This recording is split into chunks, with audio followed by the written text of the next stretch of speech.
How to finish raw edges of a seam with an edging foot. So I've sewn my other seam.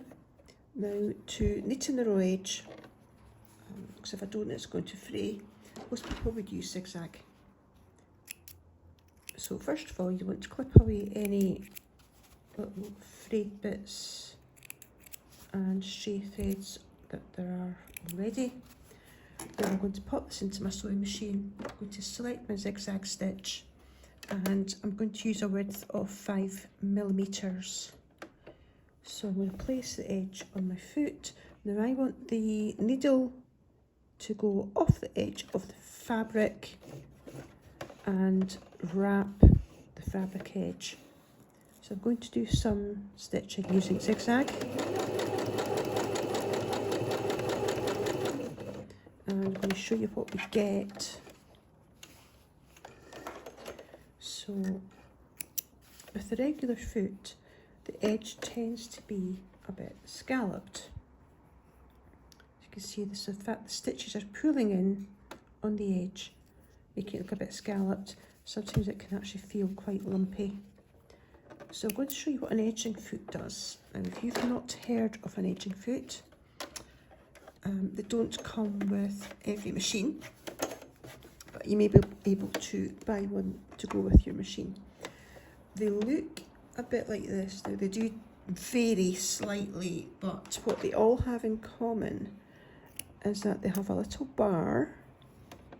You can see this edge here, and usually an asymmetric appearance. Some of them might have a very fine blade of metal, but the telltale is that they have this bar. So the way you use them is you position the fabric against the bar, like so, and the bar runs along the fabric edge. So let me pop that on the machine and I'll show you.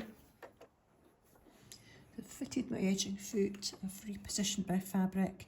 So the bar is running along the edge of the fabric. No fabric appears on the right side of the foot. And I'm going to sew with my regular 5mm zigzag stitch. Now this time you will see the needle will pass to the right of the bar or the pin, thus preventing it from pulling on the edge of the fabric.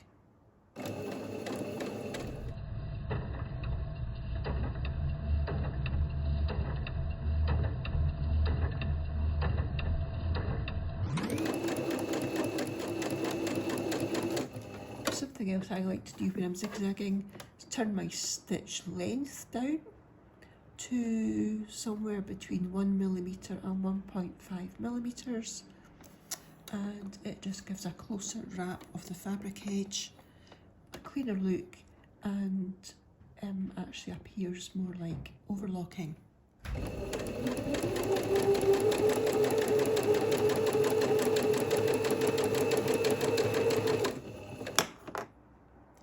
So we have the first section without the edging foot, next section with the edging foot.